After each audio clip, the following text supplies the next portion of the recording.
irmãos, é algo sobrenatural. E é aquilo que, desde o início, essa era a vontade de Deus para nós. E a gente sabe que quando Adão ele peca, essa presença que nós carregávamos, ela não pôde mais estar presente em nossas vidas até que Jesus ele veio e restaurou todas as coisas. E na semana passada nós falamos da arca a respeito dos 3 utensílios separadamente que tinham ali dentro da arca. A vara de Arão que floresceu, representando aqueles que foram ou que são os escolhidos de Deus. Não fostes vós quem escolhestes a mim, mas eu vos escolhi a vós outros para que vades e deis frutos, e esses frutos permaneçam. Então foi o nosso Deus quem nos escolheu, foi Ele quem nos amou primeiro. O segundo utensílio era o pote de ouro contendo o maná.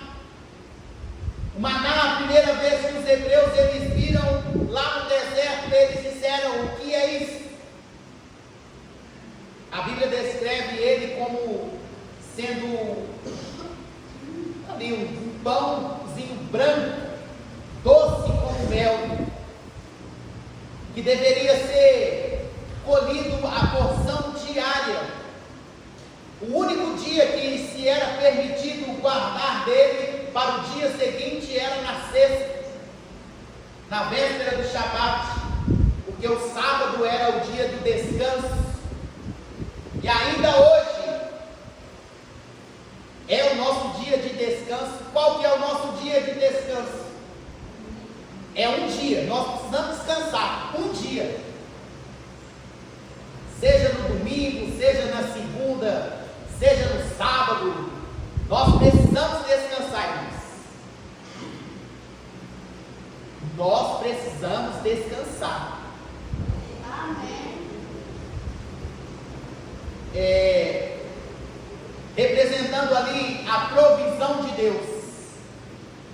E quem confia na provisão de Deus, crê na provisão, crê que Deus vai prover a cada dia. E o terceiro utensílio era as tábuas da lei, representando os mandamentos. Lá em Ezequiel, vai dizer: filho do homem, o que achares pelo caminho, come. Foi quando Deus decidiu de novo que a palavra dele deveria estar dentro de nós. E hoje nós vamos ainda falar da arca. Êxodo 25, 10. Nós vamos falar a arca da aliança, ou a arca da presença, ou a arca do conselho. Também farão uma arca, isso, essa aí. Também farão uma arca de madeira de acácia, de 2 côvados e meio será o seu comprimento, de 1 côvado e meio a largura, e de 1 côvado e meio a altura. De ouro puro a cobrirás, por dentro e por fora a cobrirás, e porás sobre ela uma bordadura de ouro ao redor. Fundirás para ela 4 argolas de ouro, e as porás nos 4 cantos da arca, 2 argolas num lado dela e 2 argolas do outro lado. Farás também varais de madeira de acácia, e os cobrirás de ouro. Meterás os varais nas argolas aos lados da arca, para se levar por meio delas a arca. E os varais ficarão nas argolas da arca, e não se tirarão dela. E as porás na arca, o testemunho que eu te dei, tá bom? Só que agora eu quero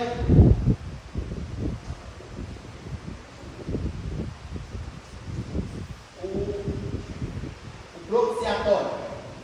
Está logo na sequência aí.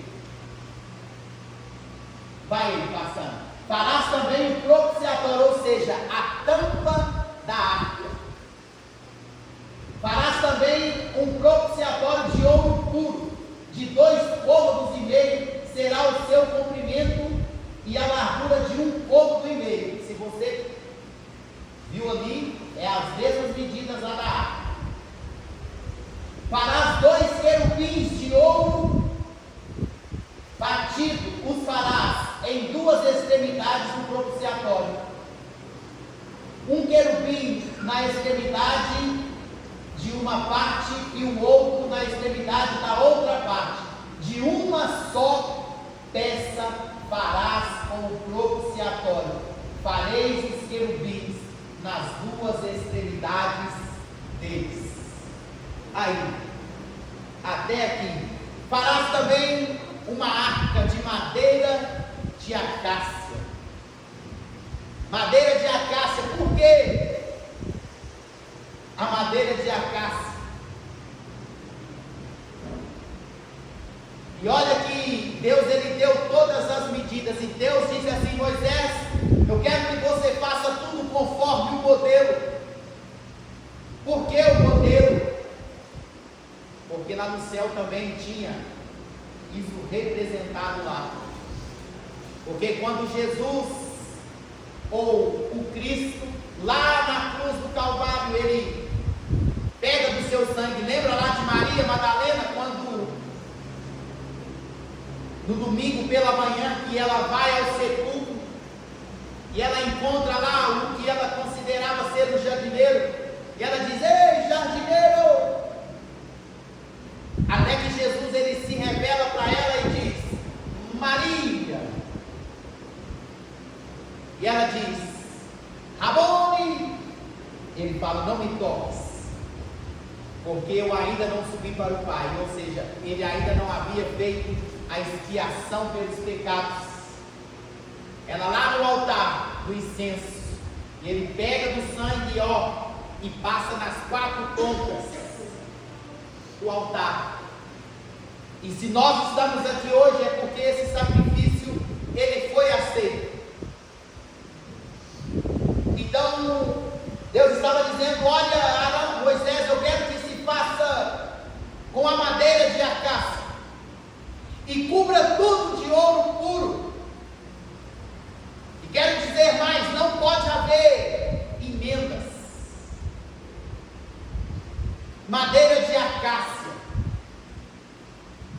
significava que, ou significa que essa madeira, ela era uma madeira de fácil manuseio.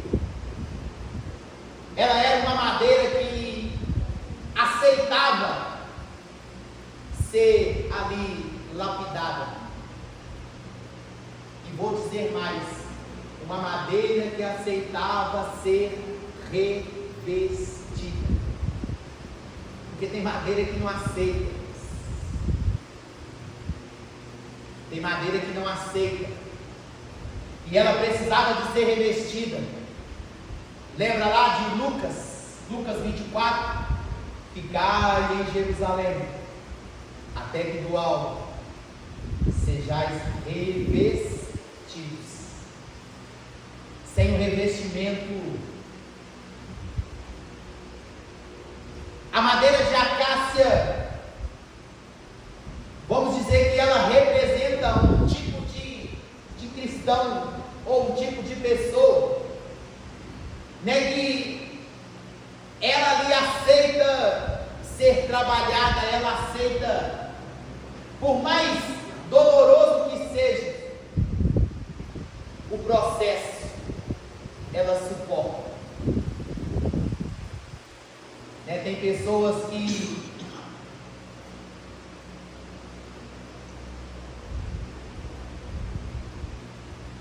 se dão bem ou tratam bem até o momento em que são repreendidas. Quando são repreendidas, Ou se pisar no meu galo, aí é que é o negócio. A madeira de acácia, irmãos, Deus, Ele fez questão de dizer: eu quero madeira de acácia. Ou algumas traduções vai dizer madeira de citim. Né, nós temos ali o nosso vizinho que é marceneiro, né, para poder, né, falar de madeira assim, com especialidade mesmo. E o nosso Senhor Jesus também, Ele teve ali, aprendeu com José, né, o pai dele, esse ofício ali na carpintaria,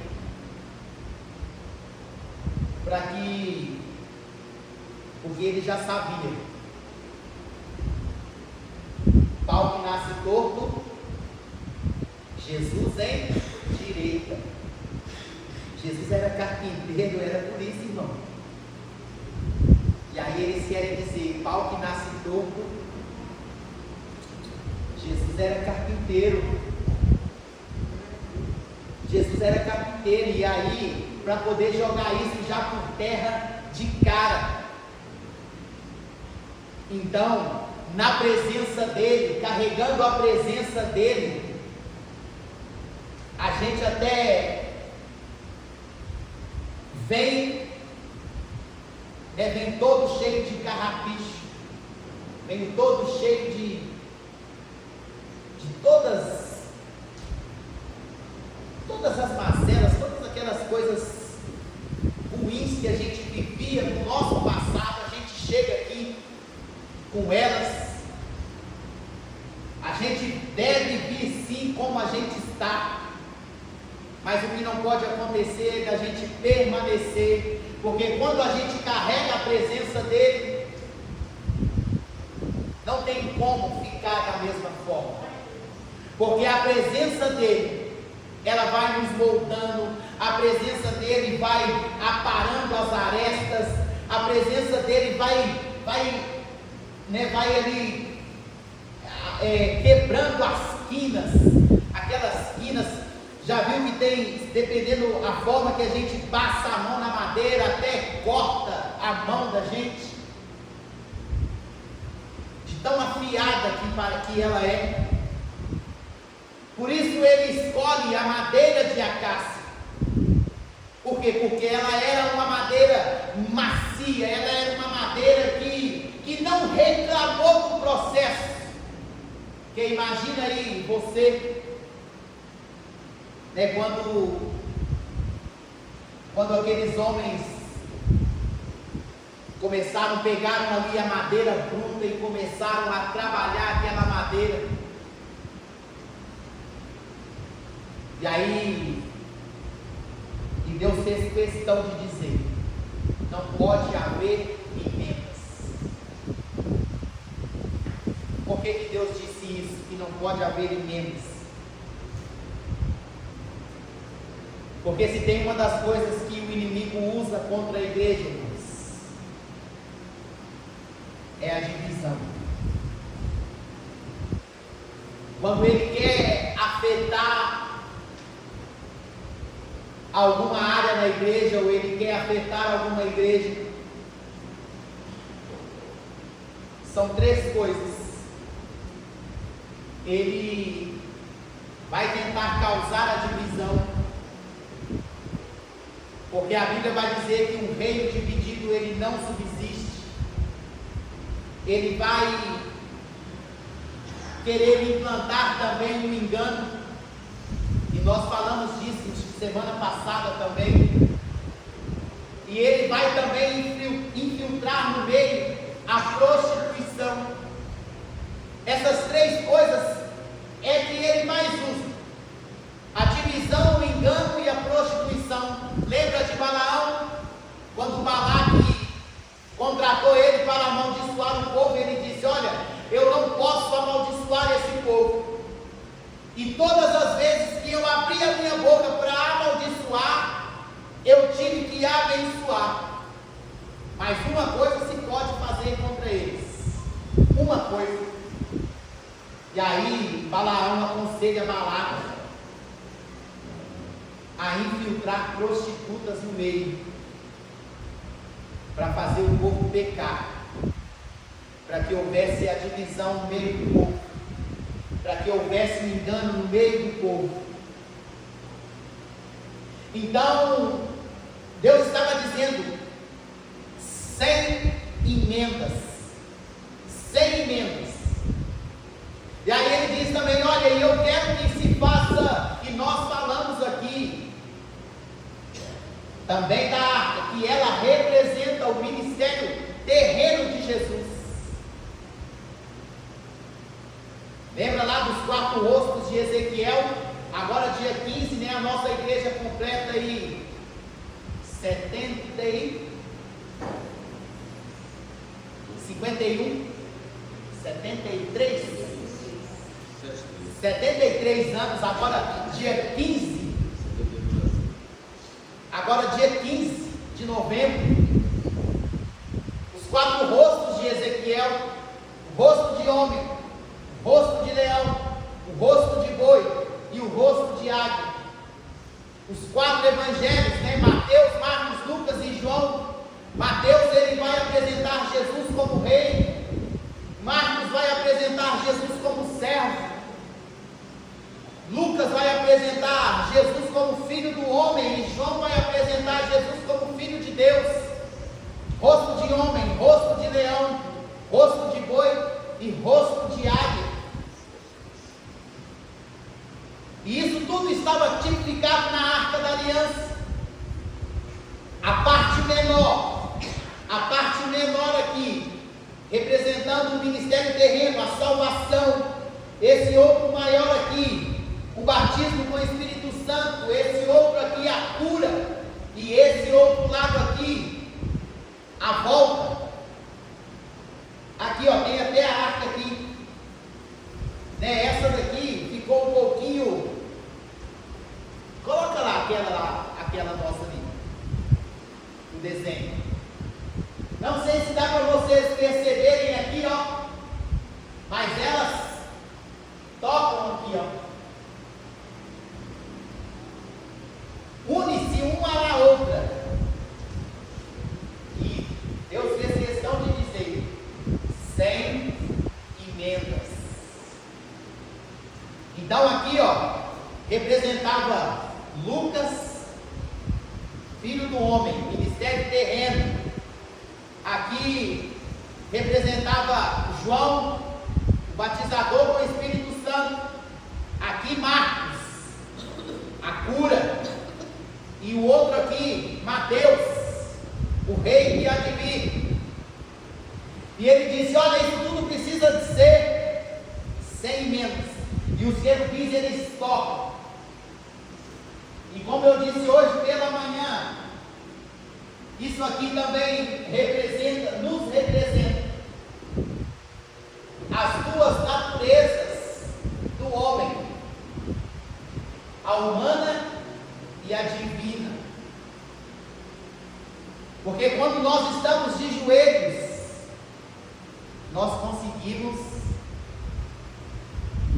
falar no espírito. No físico aqui, a gente de joelhos, em oração, nós tocamos o céu, representando, né, aqui, a maior parte. A Bíblia não diz quanto tempo, mas eu também já fiz a igreja refletir aqui sobre isso. A maior parte do tempo Jesus passava orando. E nós temos uma grande dificuldade em orar. E nós precisamos vencer. Nós também já falamos disso aqui. Nós precisamos vencer na oração. Vencer o quê? Como era o tabernáculo, o pátio, o lugar santo e o santo dos santos. Assim também é conosco na nossa oração. Nós precisamos vencer o pátio. Nós precisamos vencer o lugar santo, para que sim a gente entre no santo dos santos. Porque o pátio é todo mundo entra. No pátio, a carne entra. No pátio é aberto para todo mundo. A carne entra. Só petição. Todo mundo só pedindo, só pedindo. Quando entra no lugar santo, a alma entra. E mesmo assim, ela ainda continua a pedir. E se a gente não insistir, se a gente não perseverar, a gente esmurece e para por ali. Porque Tessalonicenses vai dizer que nós somos o Espírito, tem alma e habita em um corpo. O tabernáculo também era da mesma coisa. Era dividido em 3 partes: o pátio, o átrio e o santo dos santos. E nós precisamos vencer isso na oração, para que a gente entre no santo dos santos. Quando entra no santo dos santos, aí já não há mais petições, é somente adoração. Quem trata bastante isso é Apocalipse, que vai dizer que os 24 anciãos, quando eles estão lá diante dele, eles jogam as suas coroas e declaram: santo, santo, santo é o Senhor dos exércitos, toda a terra está cheia da sua glória. Então nós vimos a arca, os utensílios da arca, e nós vimos também que para nós carregarmos a presença de Deus, nós precisamos ser revestidos. Ficai em Jerusalém, até que do alto sejais revestidos. Deus, ele decidiu trabalhar com a madeira de acácia, por ela ser maleável, por ela aceitar o processo, que não é um processo fácil. Quando a gente chega aqui, são coisas que precisam ser tiradas, coisas que precisam ser acrescentadas. E pode acreditar que não é um processo fácil, mas necessário.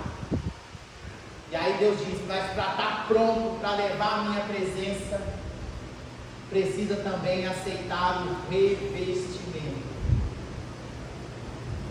Revestimento esse, irmãos, que eu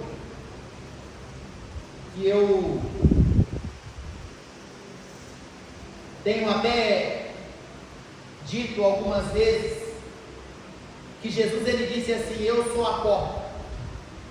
Jesus, ele disse que ele é a porta. E esse revestimento é saber de nós que esse revestimento ele vem pelo Espírito Santo. E aí eu costumo dizer: Jesus é a porta, o Espírito Santo então é a chave. Jesus é a porta e o Espírito Santo é a chave. E só consegue adentrar a porta aqueles que têm a chave.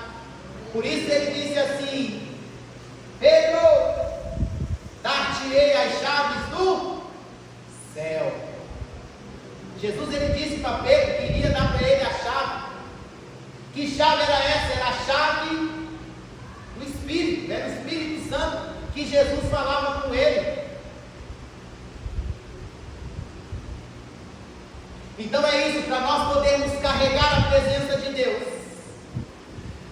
Vou repetir, eu já encerro aqui. Para nós podermos carregar a presença, nós precisamos ser maleáveis, ser fáceis de trabalhar. Precisamos também ser revestidos. E pode acreditar, tudo na medida, irmãos, tudo na medida. Nada ficou fora do milímetro. Nada ficou 1 milímetro sequer fora de medida. Lembra, o inimigo da nossa alma, ele era o aferidor de medidas. Pode ser que ele tenha participado da confecção desses utensílios lá no céu, porque ele era o aferidor de medidas, ele era o sinete da perfeição, até o dia em que foi achado nele a iniquidade. E aí diz a Bíblia que ele foi lançado por terra,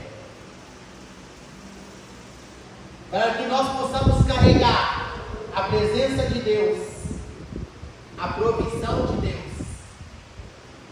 e também carregar a palavra. E quando nós carregamos a palavra, nós vimos isso aqui, quando nós carregamos: se vós permanecerdes em mim, e as minhas palavras permanecerdes em vós, peça o que quiser, e será feito. Foi o que Jesus disse. Mas as palavras dele, elas precisam estar em nós, e nós nele. Nós precisamos estar nele, para que nós venhamos poder carregar a presença dele. Pode acreditar, irmãos, tem lugar que Deus, ele quer ir, tem lugar que Deus, ele deseja ir, mas ele só pode ir se for através de nós. Amém. Só se for através de nós. Isso não é porque ele não é poderoso. Nós precisamos entender isso. Não por ele não ser poderoso, mas é porque ele decidiu que ele faria tudo em um princípio. E ele não foge a esse princípio ao qual ele determinou que as coisas seriam feitas. Está escrito no princípio. Qual princípio? Não da criação, não, no princípio que ele estabeleceu que as coisas seriam feitas, e essa é uma delas. Ele disse assim: o céu é meu, mas a terra eu dei aos filhos dos homens. A terra é nossa. Então, se Deus quer fazer qualquer coisa aqui, ele precisa de nós. Amém. Ele precisa de nós, irmãos. É em parceria. Nós precisamos carregar a presença dele. Deus só pode ir aonde nós vamos. Amém. Deus, ele só pode ir aonde nós vamos. Então, que de fato e de verdade nós venhamos carregar a presença de Deus, nós venhamos ser a arca de Deus nesses últimos dias, né? Porque está escrito: nos últimos dias ele nos falou pelo Filho, né? E ficou decidido também, ele decidiu: olha, eu não habitarei mais em templos, eu não habitarei mais aqui na arca feita por mãos de homens, mas ele habitaria em nós. Ele habitaria em nós. Se coloque de pé e nós vamos orar. Ele habitaria em nós. E a Bíblia vai dizer assim: Cristo em vós, a esperança da glória. Deus conta com você. Deus conta com você. Vou repetir: Deus conta com você. Tem lugares que Deus quer ir, mas ele quer ir com você, ele quer ir através de você. Tem coisas que Deus precisa falar a pessoas, mas ele quer falar através de você. Então se disponha, dê lugar para ele, em nome de Jesus. Em nome de Jesus.